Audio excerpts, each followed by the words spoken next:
Hey everyone, Shane R. Monroe here, and if you've checked out that new PC game Cleared Hot, you already know it's channeling some serious Desert Strike energy, and I'm one of that game's biggest fans. I've been waiting a long time for a new game to capture that exact feeling and essence, and it looks like we finally have it. Tight helicopter control, semi-open mission design, tactical decision making, it's all there.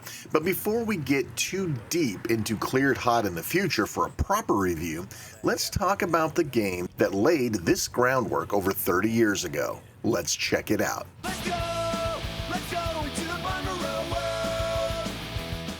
Back in 1992, Desert Strike Return to the Gulf hit the Sega Genesis, and it turned a lot of heads.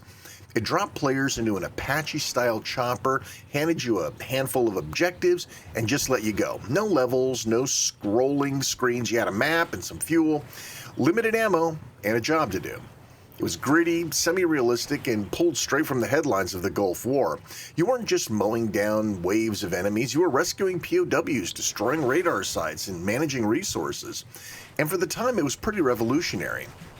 I got to play the living crap out of this game because it was also one of the last bigger ports to the Commodore Amiga, although Jungle Strike would get a CD32 port later on. I just loved it. But to really appreciate Desert Strike, we got to go back just a little bit further. Raid on Bungling Bay.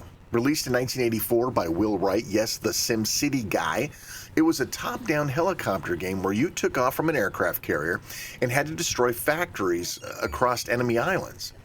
It seems simple, but it had a persistent world, enemy AI that responds to your actions, and a surprising amount of strategy baked in. Wright has even said that building the game's world editor is eventually what led to SimCity.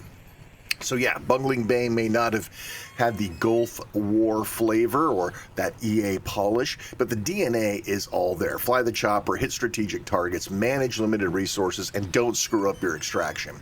Fast forward 8 years and Desert Strike modernized that formula, cranked up the realism, and launched a whole series, Jungle Strike, Urban Strike, and even Nuclear Strike later on. And now here we are, 2025, with Cleared Hot carrying the torch into an era of indie PC gaming. Faster, sharper, but still rooted in the same blend of action and tactics. Funny how games evolve, but good ideas, they just get passed down. Listen, if you like what we're doing, like, subscribe, hit the bell. I'm Shane R. Monroe. Thanks so much for watching. Take care, and we will see you next time.